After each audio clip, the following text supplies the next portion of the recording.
거기 중기정이라고 써있죠. 본문으로 바로 봅니다. 자, 읽어드리면 중개라 함은 법제 3조의 법정 중개대상물에 대하여, 여기서 끊으셔야 되죠.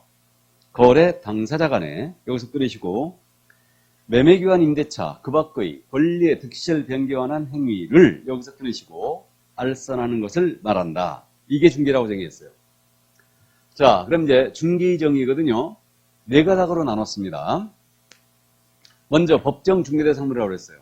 이거는 우리법 제3조가 정한 중개대상물이거든요. 오늘 공부하는데, 그래서 우리법 3조에 정한 중개대상물을 봤더니 5가지가 있습니다. 토지가 있고 건축물이 있고 임목, 공장재단, 광업재단이 있어요. 이 5가지에 대한 거래 당사자, 매매기관 임대차 그 밖의 권리의 득실 변경하는 행위입니다. 그럼 매매기관 임대차는 권리의 득실 변경의 대표적인 예시죠. 이것을 알선한다. 그럼 알선은 거래가 성립되도록 주선한 일체의 행위를 말하는데, 이걸 다른 말로 바꾸면 소개라는 말로 바꿀 수 있고요. 매개, 주선 이런 말로 바꿀 수 있어요.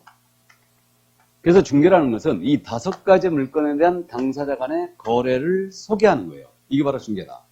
그럼 이걸 고스란히 암기해야 되거든요. 해서 이 아파트를 갑이 갖고 있습니다. 을과 거래하셔요. 이 거래를 A가 소개합니다. 자, 그러면 갑을 사이에 매매계약, 교환계약, 임대차 계약이 있을 수 있죠. 다음에 이 아파트에 대한 전세권 설정 계약, 다음에 저당권 설정 계약, 이게 토지였다면 지상권 설정 계약, 지역권 설정 계약 등등등이 있을 수 있어요. 이런 각종 이 토지, 아파트에 대해 설립할 수 있는 권리의 득실 변경 행위가 있을 수 있습니다. 이것을 소개하는 게 모두 중개라는 얘기죠. 이게. 그러면 이 아파트는 중개상물이에요. 다음에 갑과 을은 거래의 당사자입니다. 다음에 매매기관 임대차 그 밖의 권리 득실 변경 행위고, 요것이 알선이다. 해서 중개라 함은 법정 중개대상물에 대하여 거래 당사자 간에 매매기관 임대차 그 밖의 권리 득실 변경 행위를 알선하는 것. 이게 중개예요. 그럼 우리는 이제 단순형 문제 유형이 있다고 그랬죠. 단순형 문제 유형 잠깐 볼까요? 이렇게 낸 거예요. 중개라 함은 법정 중개대상물에 대하여 거래 당사자 간에 매매, 교환, 임대차를 알선하는 것을 말한다라고 낸 거예요. OX, X, 권리의 득실 변경이 빠졌죠. 그러니까 중개 대상은 이만큼인데요. 여기는 매매도 있고 교환도 있고 임대차도 있고 지상권 설정이, 지역권 설정이, 저당권 설정이 등등등이 있는데, 매매, 교환, 임대차를 알선하는 것을 말한다 했으니까 의미가 축소됐죠. 틀린 거예요. 그러니까 정확하게 이해하고 있어야 됩니다. 근데 이번엔 지문을 이렇게 냈어요. 중개대상물에 대하여 거래 당사자 간에 매매, 교환, 임대차를 알선하는 행위는 중개에 해당한다라고 낸 거예요. 맞아요, 틀려요? 요건 맞았죠? 요 둘의 차이가 이해되세요? 그러니까 최근의 경향이 이 경향이에요, 지금. 응용하게 내고 있는 거죠. 그러니까 단순형으로 고지고대로 그냥 내는 게 아니고 이걸 약간 비틀어내는 겁니다. 그러니까 여러분들이 이해하고 있느냐, 이걸 묻는 거죠. 그래서 당사자 간의 매매, 교환, 임대차를 소개합니다. 이거 중개 맞죠? 중개 맞아요. 그래서 이제 이 정도 이해를 해두시고요. 자, 그러면 이제 판례를 또 정리를 하고 가야 되지 않습니까? 그렇기 때문에 교재 순서에 따라서 그 판례부터 먼저 보겠습니다. 51쪽에 중간에 판례가 있죠. 글자가 아주 쬐끔해갖고 지금 장년층들은 잘 안 보이실 것 같은데 나는 아주 잘 보여요. 자, 공인인사법 제2조 제1호에서 말하는 기타 권리에는 저당권 등 담보물권도 포함되고, 여기서 끊으시고, 여기 중기정에서 말하는 그 밖의 권리에는 저당권 등 담보물권이 포함된다는 얘기죠. 포함되고, 따라서 타인의 의뢰에 의해 일정 무엇을 갖고 저당권 설정하는 행위의 알선을 업으로 하는 경우는 같은 법 제2조 제2호 정의하는 중개업에 해당한다고 할 것이고, 그와 같은 저당권 설정하는 행위의 알선이 금전수리대차 밑줄이에요. 저당권 설정하는 행위의 알선 밑줄 긋고, 금전수리대차 알선에 부수하여, 여기 밑줄이에요. 금전수리대차 알선에 부수 밑줄 긋고, 이로하여 달리 볼 것은 아니다. 달리 볼 것은 아니다. 이거 중개업이란 얘기죠. 저당권 설정의 알선업도 중개업이란 얘기죠. 이 사건이 무슨 사건이었냐면 이거였어요. 이분이 은행 출신이었습니다. 지금 금전 소비대차란 말 나와 있죠. 그럼 여러분들이 지금 민법 시간에 대차형 계약은 임대차만 시험범위에 들어가 있죠, 지금. 그래서 임대차, 사용대차, 소비대차가 있는데 임대차와 사용대차는 차이점 아시죠? 임대차는 유상, 사용대차는 무상 이렇게 되고 여기 이제 소비대차가 있거든요. 금전 기타 유가물을 이제 빌려주고 빌리는 관계 그렇게 이해하면 되는데 금전을 빌려주고 빌리는 관계 이게 금전 소비대차로 해요. 쉽게 이야기하면 이게 대출이라는 얘기죠, 지금. 대출. 그래서 이분이 은행 출신이에요. 대출 알선을 하고 다닙니다. 그러면 금전은 중개대상물이 아니죠. 이 5가지 안 들어가 있잖아요, 지금.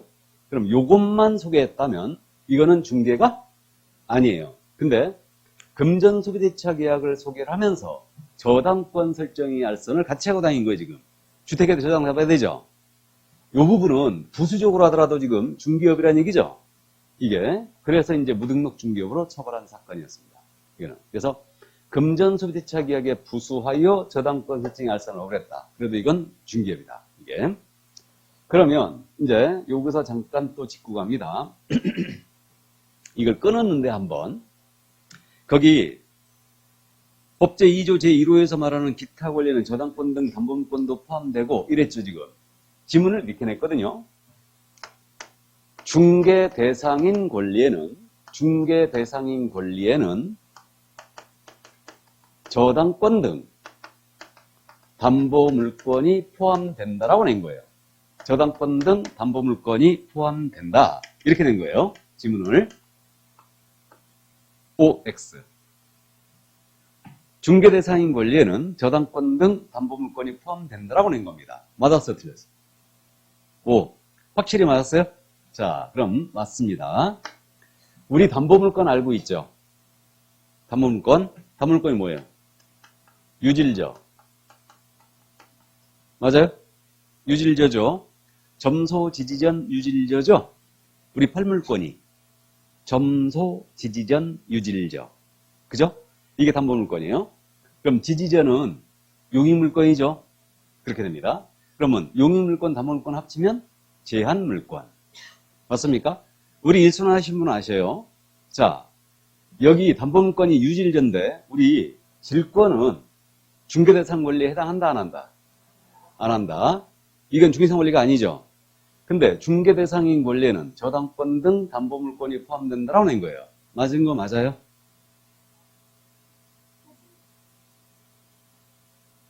맞습니까? 이제 좀 의문점이 생겼죠? 틀릴 수도 있겠네? 예, 그렇게 생각하실까봐 다시 물은 거죠. 있잖아요. 우리가 이제 나중에 문제풀이 들어가잖아요. 7, 8월 봤다 문제풀이 들어가고, 이제 기출특강이 뭐 진행되는 걸로 알고 있는데, 1차는. 2차는 이제 기출특강이, 5월달부터 시작한다고요? 좋아요. 어쨌든. 그러면 여기 질권이 들어가지 않습니까?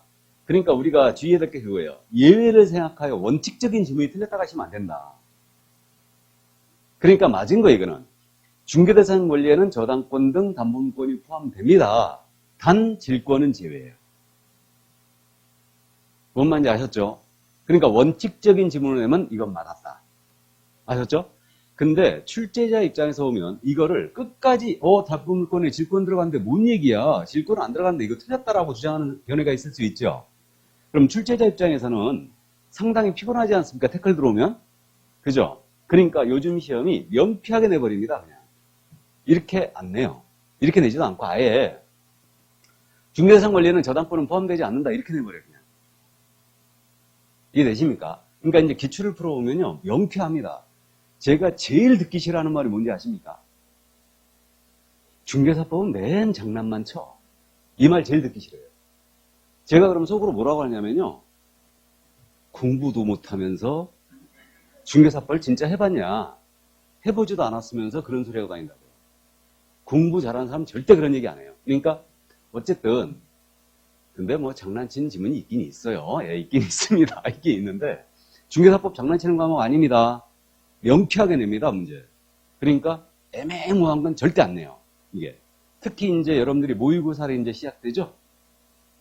모의고사가 이제 시작되는데 모의고사 보면요. 이런 출제 경향을 완전히 벗어나서 내는 지문들이 꽤 나오는 경우가 있어요. 모의고사 보면. 그러면 그런 모의고사 애매모호하게 낸 것들 있잖아요. 저한테 갖고 오잖아요. 그럼 설명은 해드려. 그리고 그거 버려라 그냥 그래요. 버려라 합니다. 요즘 문제 그렇게 안 내요. 명쾌하게 내버립니다. 아예. 그러니까 어쨌든 참고해 두시고. 그러나 이해는 하고 있어야 되죠.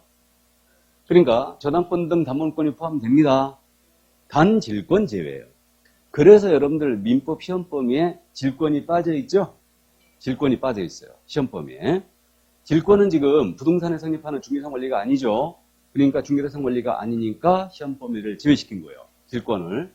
그럼 민법의 시험 범위를 무슨 과목이 정했어요, 지금? 중개사법이 정했죠? 중개상 원리가 아니니까 그거 빠진 거예요. 1차를 100번 합격했어요. 자격증 줘요, 안 줘요? 안 줍니다. 2차 합격해야 되죠? 그래야 자격증을 받아요. 그러면 2차를 잘하고 합격을 하기 위해서는 자격증을 받기 위해서는 무슨 과목 잘해야 된다? 중개사법 잘해야 돼요. 그럼 시험의 가장 메인 과목이 무슨 과목? 중개사법. 인정하세요?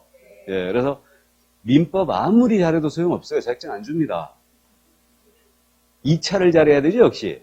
그러니까 2차를 통과해야 돼요. 그럼 2차를 통과하기 위해서 우리 과목을 잘해야 된다. 근데 중개사법을 아주 개무시하죠. 예. 그래서 오늘 이 자리에 오늘 개강이니까 많이 오셨잖아요. 이제 점점점 빠지지 또. 점점점 빠져가지고 이제 또 한 월말쯤 되면은 한 절반만 딱 앉아 계시고 그래갖고 이제 점점점 7월달 가고 8월달 가잖아요. 그럼 점점점 빠져가지고 저기 3분의 1 정도만 남아 계세요. 이게. 그리고 공법 시간에 딱 가면 공법 시간은 또 꽉 차는 거야. 근데 내가 봤을 때는요, 공부를 거꾸로 하셔야 됩니다. 우리, 우로 가든 좌로 가든 평균 60만 넘기면 되죠. 나 같으면 공부 그렇게 안 해. 나 같으면요, 득점할 수 있는 걸로 무조건 해버려요, 그냥. 득점할 수 있는 걸로. 그래서 시험에 다가갈수록, 이제 제가 잔소리처럼 말씀드릴 텐데, 시험에 다가갈수록 내가 득점할 수 있는 걸로 해야 돼요. 뭔 말인지 아시죠? 그러나 이제 1차 과목은 무조건 넘어와야 돼요. 1차 과목을 넘어와야지만 2차에 자격이 생기기 때문에 1차가 그만큼 어려워요. 그러니까 제가 누차 말씀드리지만 1차 과목에 주력을 해주라는 이유가 우리가 공부를 토탈 지금 33회를 대비하면서 10시간을 한다고 가정했을 때 이 중에 7시간을 1차에 투자해야 돼요. 7시간을. 나머지 3시간 가지고 2차를 끝내버리는 겁니다. 이게. 그래서 이렇게 하셔야 돼요. 그러니까 1차는 절대적인 시간이 요구돼요. 시간이. 금방 끝나는 과목이 절대 아니에요. 그러니까 1차는 여러분들 시험 볼 때까지 불안하게 하고 여러분들은 속을 새길 거예요. 그렇기 때문에 우리도 지금 현재 다행히 우리는 원장님이 민법 교수님이라 아주 들들들 볶아내죠, 그냥. 들들들 볶아냅니다. 그래갖고 어쨌든 이제 그래서 우리가 우리 학원이 합격률이 엄청나게 높은 학원 중에 하나예요. 제가 나가는 학원 중에 가장 탑이 여기에요. 가장 많은 인원이 합격을 합니다. 이게. 물론 중개사법에 내가 버티고 있기 때문에 그런데 어쨌든 1차 과목 무조건 넘어오시라는 얘기예요. 그러면 2차는 무난하게 넘어갈 수 있으니까 그걸 믿고 1차에 처음 하시는 분은 꼭 주력을 해주시라는 얘기예요. 아셨죠? 그러니까 이제 뭐 1차가 지금 이제 3바퀴 도는 분들이 있죠. 11월, 12월, 1월, 2월, 3월, 4월. 그러니까 3바퀴 정도 돌면은 이제 들리기 시작해요. 아, 이게 그 얘기구나. 이제서야 들리기 시작해요. 6개월이 다 돼가는데 이제. 그렇습니다. 그러니까 그만큼 시간이 요구되는 과목이라 여기에 주력을 해주라는 얘기예요. 아셨죠? 그래서 처음 하시는 분은 꼭 열심히 하시고 2차에 어설프게 손대지 말고 그냥 2차는 수업을 듣고 덮는 게 좋습니다. 덮고 그냥 1차에 시간이 날 때마다 읽고 또 읽고 해주셔야 돼요. 그렇게 해야 됩니다. 자, 그래서 메인 과목이 중개사법이라는 게 결론이 나왔습니다. 그럼 꼭 지키시고 자, 그러면 일단 그 판례를 잠깐 살펴봤고요. 그 다음에 이제 한 장을 넘기시면 이제 설명이 쭉 나와 있는데 중개의 3요소란 말 나와 있죠. 53쪽에 뭐 요즘 요거는 내진 않습니다. 근데 이해만 해주시는데 중개가 되려면 이제 3가지 요소 아파트라는 중개사물이 있어야 되고요. 그 다음에 갑과 을이라는 거래 당사자가 있어야 되죠. 거래 당사자를 우리는 중개 의뢰인이라고 불러요. 그래서 중개의 2번째 요소 중개 의뢰인이 있어야 되고 그 다음에 A가 있어야 되죠. 이자가 중개 행위자예요. 그래서 이 중개 행위자는 통상적으로 기업공인이사를 얘기하죠. 그렇기 때문에 중개의 3요소는 중개사물 중개의뢰인 기업공인이사 중개사물 중개의뢰인 중개행위자라고 해도 됩니다. 그래서 이게 중개의 3요소고 자, 그 다음 이제 중개행위의 성격이란 말이 나왔어요. 법적 성질이 나와 있는데, 자, 이것도 요즘 내진 않지만 이해는 해두고 가는데, 우리 중개행위가 이게 사실행위냐 법률행위냐 이 문제거든요, 지금. 그럼 여러분들이 민법 시간에 지금 법률행위를 공부하지 않습니까? 그럼 법률행위가 아니면 일단 사실행위다. 그렇게 이해하는데, 그럼 중개가 사실행위냐 법률행위냐 이 문제예요. 그러면 이 법률행위는 그거 아닙니까? 어떠한 법률 효과 발생을 목적으로 하는 하나의 의사표시 또는 수개의 의사표시를 불가결의 요소라는 법률 요건이다. 이렇게 공부했어요. 이 말이 더 어렵죠. 더 어렵습니다. 어쨌든 법률행위는 의사표시를 불가결의 요소로 하고 있다는 얘기죠. 그럼 대표적인 법률행위가 뭐예요? 계약. 맞아요? 대표적인 법률행위가 계약입니다, 이거. 그럼 계약은 청약과 승낙의 의사표시를 합쳐서 성립되고 있잖아요, 지금. 그러니까 의사표시를 불가결의 요소로 하고 있어요. 그러니까 대표적인 법률행위가 계약입니다, 이게. 그러면 우리 중개가 바로 이런 계약과 같은 법률행위냐 이 문제예요. 그럼 이자의 업무 활동을 따져보면 아파트 팔아달라고 중개 의뢰 받았어요. 등기상 증명서를 떼보죠. 그 다음에 현장 가서 보기도 하고요. 이부 모시고 현장 안내도 합니다. 그다음 계약서도 써주고 확인설명서도 써줘요. 그럼 이런 행위들을 생각해보면 어떠한 법률 효과 발생을 목적으로 하는 의사표시를 하고 있는 게 아니죠. 그러니까 등기상 증명서를 떼봅니다. 그럼 이것은 어떤 법률 효과 발생을 목적으로 하는 의사표시를 하고 있는 것이 아니에요. 그럼 결론, 우리 중개는 사실행위다 법률행위다? 사실행위다. 이게 결론이에요. 그러니까 중개는 사실행위입니다. 현장 안내를 한다는 사실, 등기상 증명서를 떼본다는 사실, 계약서를 쓴다는 사실행위에 불과하지 법률행위가 아닙니다. 그러나 이 계약이 성립되도록 도와주고 있죠, 이거. 그러니까 우리 중개행위는 사실행위로서 보조행위입니다. 다음에 등기상 증명서를 떼놓고 있죠. 준비행위예요. 그러니까 보조행위자 준비행위다. 나아가 이 아파트를 준비하는데 A는 갑의 대리인으로서 이 물건을 소개하고 있는 게 아니죠. 그럼 중개는 대리행위다 아니다? 대리행위도 아니에요. 다음에 이자의 신분으로서 이 물건을 준비하고 있는 것도 아닙니다. 그럼 신분으로서 행위를 뭐라고 해요? 사자. 사자로서 행위도 아니죠. 예, 그래서 호행위는 더더욱 아니라고 하겠습니다. 그래서 사자로서 행위도 아니다. 그럼 이 얘기는 중개행위는 독자적 행위란 얘기예요. 그래서 독자적 행위에 해당한다. 이 내용이 바로 이제 거기 써있는 내용이 바로 그 내용입니다. 그래서 이 정도 이해해 두시는데, 자, 그러면 거기 판례 넘기기 전에 판례를 짚고 갑니다. 그럼 1번 판례는 설명했어요. 이게 사실행위로서 이제 법률행위를 보조하고 있다고 사실행위라고 이제 두 번째 줄에 있네요. 그렇게 돼 있고요. 그러면 변호사일지라도 자격증이 없다면 중개업을 해서 돼야 안 돼요? 안 되죠. 이건 이제 다음 주에 공부하고요. 다음에 중개행위 해당 여부 판단 기준 보겠습니다. 자, 2번 판례. 이거 생각보다 이 판례 잘 내는데 어떠한 행위가 중개행위에 해당하는지 여부는 밑줄이에요. 중개행위에 해당하는지 여부. 밑줄 긋고 거래 당사자의 보호에 목적을 둔 법 규정 취지에 비추고 볼 때 개업공사가 진정으로 거래 당사를 위하여 거래할 수 있는 중개 의사를 갖고 있었냐고 하는 개업공사의 주관적 의사에 의하여 결정할 것이 아니고 밑줄 주관적 의사에 의하여 결정할 것이 아니라 밑줄 긋고 개업공사 행위를 객관적으로 봐서의 통념상 밑줄이죠. 객관적으로 봐서의 통념상 거래할 선 중개를 위한 행위라고 인정될 여부에 의하여 결정할 것이다. 이건 부연 설명 없이 그냥 중개 행위인지 여부는 객관적으로 봐 사회 통념상 결정한다는 얘기죠.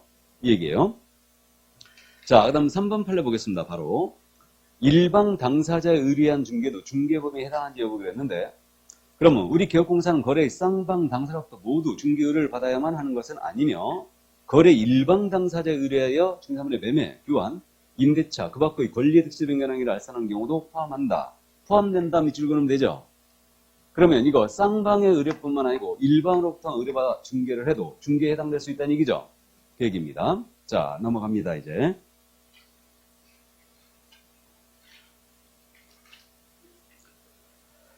자, 그러면 이제 중개계약과 민법성 전용계약과의 구별이란 말 나와 있죠. 이거는 그냥 제목 옆에다 살짝 X 쳐놓으세요. 무슨 뜻이에요? 보지 말라. 그 옆에 중개계약의 종류란 말 나와 있죠. 이것도 살짝 X 쳐놓으세요. 내지 않습니다. 지금 중개업법 시절, 그러니까 이제 2005년도까지 중개법 시에는 이제 간혹 이것도 물어봤었는데 그때도 잘 안 물어봤었어요. 공인중개사법으로 넘어오고 나서는요 한 번도 안 물어봤습니다. 지금 그러니까 이 정도 시간이 매우 남아서 저는 미치겠다는 분들은 읽어보시고 안 보셔도 됩니다. 자, 그럼 첫 번째 여기서 중개의 정의를 다 봤는데, 자, 잠깐 참고로 말씀드립니다. 이게 중개가 한마디로 표현하면 어떻게 돼요? 알선. 그럼 세탁기 알선도 중개인가요? 아니죠. 그러면 한정을 좀 해줘야 되는데, 중개를 한마디로 표현하면 중개 대상 물에 대한 알선이에요. 물 알선. 이게 중개예요. 그러니까 우리가 수없이 많은 물건들을 중개할 수 있거든요. 소개할 수 있는데 우리가 소위 중개라고 하는 것은 중개 대상물에 대한 알선을 해야 되죠. 이렇게. 그럼 중개사물이 아닌 것을 알선합니다. 그럼 중개 아니죠. 따라서 자동차 거래를 소개했어요. 이거 중개다 아니다? 아닙니다. 이렇게 되고요. 여기서 이제 권리금을 미리 한번 짚어볼까요? 우리 상가 거래할 때 권리금이라는 게 있죠. 그럼 권리금이라는 것은 집기 비품에 대한 보상, 영업권에 대한 보상, 영업사 노하우에 대한 보상, 점포 위치에 따른 영업사항이 있죠. 이런 것들에 대한 보상의 성격을 띠고 있어요. 그러면 권리금은 중개사물인 것 같아요? 아닌 것 같아요? 아닌 것 같죠? 그러면 권리금 거래 소개를 했습니다. 중개다 아니다? 중개 아니죠. 이렇게 되고 알선이란 말은 소개라고 그랬죠. 소개예요. 이게 이제 알선인데 그럼 소개하는 행위가 아닌 것도 중개가 아니네요. 그러면 컨설팅이라든가 분양 대행을 하는 겁니다. 그럼 컨설팅이라는 것은 상담을 하는 거 아니에요? 소개 아니죠? 그럼 중개 아닙니다. 그럼 부동산에 대한 컨설팅 한다. 중개 아닙니다. 나아가 분양 대행은 타인이 건축한 상가나 주택에 대해서 대신 팔아주는 거죠. 그럼 이것도 중개가 아니다. 그러면 컨설팅이나 분양 대행은 중개가 아니니 우리 법이 규율할 일이 있어요? 없어요? 없어요. 그래서 이해해 두세요. 컨설팅 분양 대행은 중개가 아니다. 그래서 중개는 한마디로 물 알선이에요. 여기까지.